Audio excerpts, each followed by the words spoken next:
speaking with confidence. 40% of the population have a phobia of speaking in public. It fills people with fear and dread. So what I'm going to do in the next 10 minutes is take you through some hints and tips on how to build your confidence to speak in public. So, what stops us speaking in public with confidence? Okay, fear of rejection, fear of criticism. We're worried about what other people think. We have an inner critic that is always judging us. We're judging ourselves. And that ties in then to the lack of confidence, feeling that you're not able to do it, and being intimidated then by the audience. We think that the audience, there'd be somebody there who's better than us, somebody who's more qualified to do it, somebody who knows more than us. So then we feel intimidated, and that impacts our confidence. We may also have had a previous negative experience. I was coaching a lady in her mid-40s to build her confidence, public speaking, and it became apparent that when she was in sixth form, a teacher has said to her, "You'll never be able to speak in public." Now, that has actually been holding her career back for years. She's been holding on to that belief that a teacher mentioned to her decades ago. A negative experience can really, really hold people back. But also lack of experience. It is about practicing, getting used to it.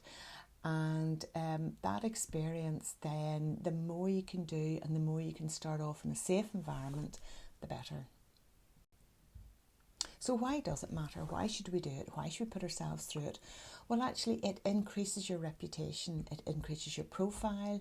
It increases people being aware of who you are, what you've got, what knowledge, skills and experience you have. Then what you'll find is that raises your self-esteem, because then you're getting feedback, you're getting comments from people, you're getting that positive reinforcement that you are an expert in your field, you do know what you're talking about. It also gives an opportunity for other people then to connect with you, to develop relationships, there's like-minded people, there's people that want to learn more from you, people that you could collaborate with. That leads on then to great opportunities, because it helps people then explore. You're putting your signals out there, so it helps people explore who you are, what you're all about. Making those connections creates opportunities. You're also sharing your knowledge. We are all experts in our own field. It's important to realise that, recognise that, and therefore you're benefiting your audience. The majority of your time, you're going to be giving them valuable information. The rule of three. The rule of three is a very, very common, well-known rule used for public speaking. The brain likes threes. The brain can cope with three things very easily.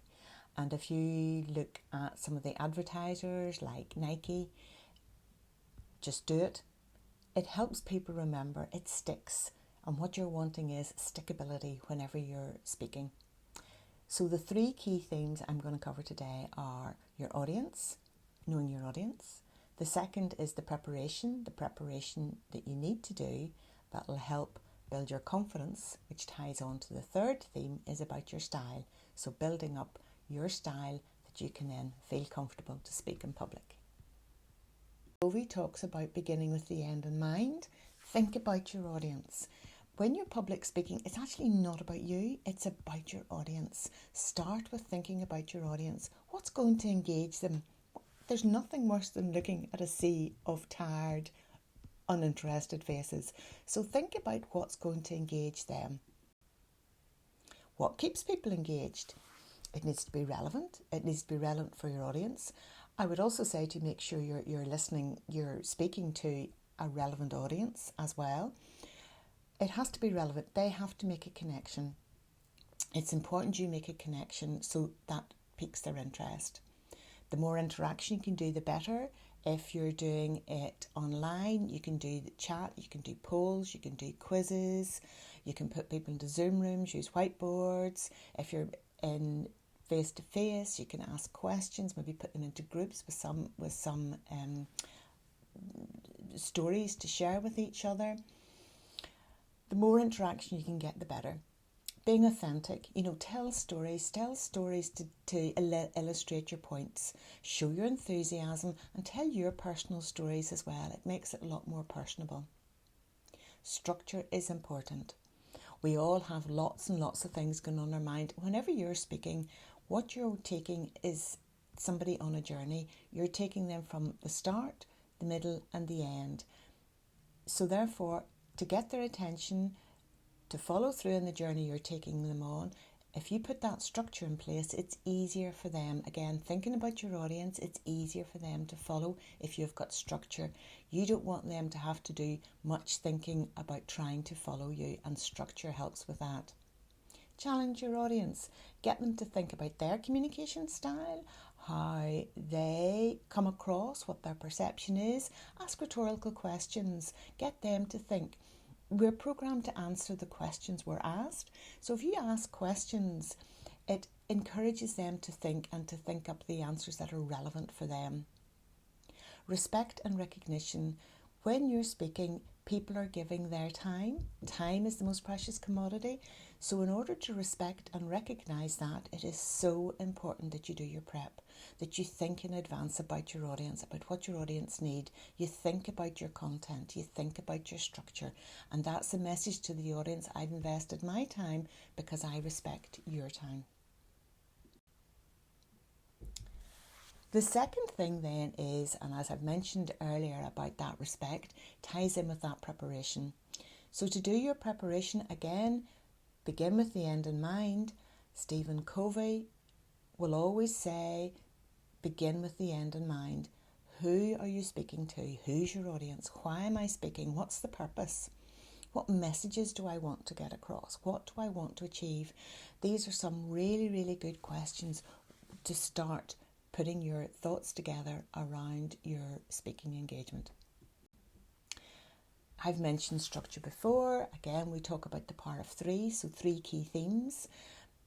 Advertisers use this all the time. Nike, work, rest and play. Nike, just do it. So the brain likes 3. The brain can process 3. The brain can remember 3 better. So the power of 3 is a really good way to structure. Primary school, we were taught you writing a story. It's the beginning, the middle and the end. The roadmap. The more you can signpost, right? This is the first point I'm telling you. This is the second point. And finally, this is the third point. So people then can follow and it makes it easier. So you're setting a roadmap for them. This is what I'm going to tell you. You'll tell them what it is you want to tell them, and then you'll tell them what you told them, and that helps them remember and for it to stick. You want stickability whenever you're talking. So signposting, setting the roadmap is very important. Another part of preparation then is, okay, you've got all these thoughts, all these ideas, how are you going to get it across succinctly? So the first thing to do then is, once you've thought about your audience, you've got your topic, just download anything and everything in your mind that you want to talk in relation to this. Just throw it all down, and then look to see, okay, what are the themes that are emerging here? What are the themes? Because what you're wanting to do is make it nice and succinct so people can follow. But also, once you've had that download, it means that you're not halfway through your talk and, I need to mention this, need to mention that. So it's keeping it all nice and tidy. So initial brain download, get it all out in a piece of paper, then look to see what are the themes here, what are the themes that I can start to categorize this talk. Then we'll use a template. Okay, I'm going to share this template with you now. So I've done my brain download. The topic is why use a virtual PA, and the 3 key themes I came up with were time saving, flexibility and strengths. So with respect to time saving, what are the key points I want to make? Well, it enables delegation of routine tasks, therefore it frees up your time. It means you can be more productive. That also leads to the flexibility, so you can use when needed. So there's no commitments, you're not taking on another member of staff. You can scale up, so whenever you get really, really busy, you can scale up. But also then at short-term notice, contingency planning as well, which is really good. You've got that resource to fall back on. The final theme was strengths. So you're making best use of your time, and you're playing to your strengths. You're playing to what it is you're good at. You're also playing to what it is they're good at. So you're tapping into their strengths. And it builds the business. It gives a good foundation, so the business it's not just you. So things can run while maybe you're off doing other things. So in summary, time, it's a good use of time. It gives you flexibility, and it also plays to your strengths. So a virtual PA is good for efficient working, to play to your strengths, minimise stress, and generate precious time for enjoyment. Also in preparation, what happens is when people speak in public, it's the first couple of seconds you're creating that impact, and therefore the more you can get your introduction polished off, the better it is, the easier it is. So the first thing to do is get an attention grabber. So I mentioned that how great a phobia public speaking is. You can use humour, quotation, facts, things like that. Then a signpost, what I'm going to do, what I'm going to take you through, and an overview of what we're going to cover. So you know from the beginning, right, this is where we're going, this is the journey that we're going to go on. The third thing to think about then is, and finally, is your style. How do you want to be perceived? How do you want people to see you? How do you want to come across? The second is the mindset, how important it is to get the right mindset. And the third is the aspect of composure. Your style. We're all like lighthouses. We're all out giving signals, or as the young ones will say, vibes. You know, what vibes are you giving out? Are you giving out the vibe that, you know, that you're planning and organising, or that you're creative, or that you're very, very, very down to earth, very, very practical? Think about those vibes and how you connect with people, use those vibes. So that's your perception. So think about your style. Then also think about how you can use your body language, okay? So you can use body language to feel more confident than you are. One tip is shoulders behind the ears. So if you concentrate on having your shoulders behind your ears, that actually helps you make sure that you're sitting up and you're standing nice and strong, nice and confident. It also expands the chest, so you're actually then getting more oxygen in, which is great. Body language, you can always use your hands as a prop.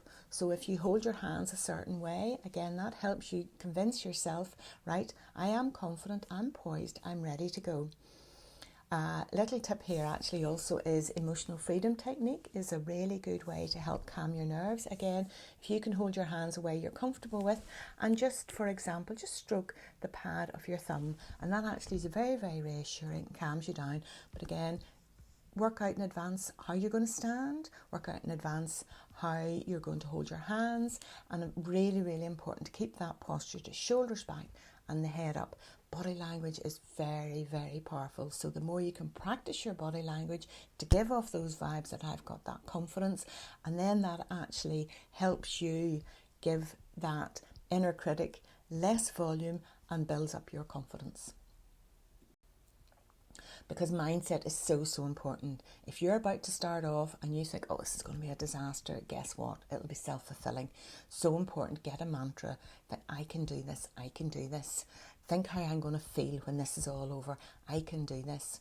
And again, I would say to you, practice in a safe environment, practice with friends, so that mantra, that confidence, because confidence ties in with your style, and the definition of confidence is to come with faith, belief and trust. So it's faith, belief and trust in yourself. And what you're actually doing is you're making deposits in your emotional bank account. Again, another Stephen Covey quote about the emotional bank account. It's trust in yourself that you can actually do that. And by making those deposits, that then gives you that confidence that I can do this, that self-belief. Composure. Composure is so important. Breathing. When we're nervous, adrenaline's kicking in. It's the fight or flight. And so whenever you're breathing, you're getting oxygen into your system, you're diluting the adrenaline. Too much adrenaline makes people lose focus, makes people lose concentration, and actually then the nerves just go to pieces. So it's so important around the breathing. If you find that you're talking really, really fast, maybe nervous or generally a fast talker, try to practice your breathing, slowing it all down. And if you can practice slowing it all down, it means then when you come to the real thing, that you've taught yourself how to breathe, how to make sure you're just not talking from the throat. You need to be talking from the belly.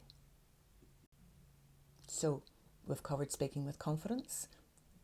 3 key things: thinking about your audience, begin with the end in mind, the preparation that you need to do, which then ties into your confidence, which then helps build your style. So in conclusion, there's key elements. You know what you're talking about, that your message is clear and concise. You know your audience, you've thought about what's important to them, how you're going to get this across. Work on a confident mindset. Value your contribution, you have something to say. And practice.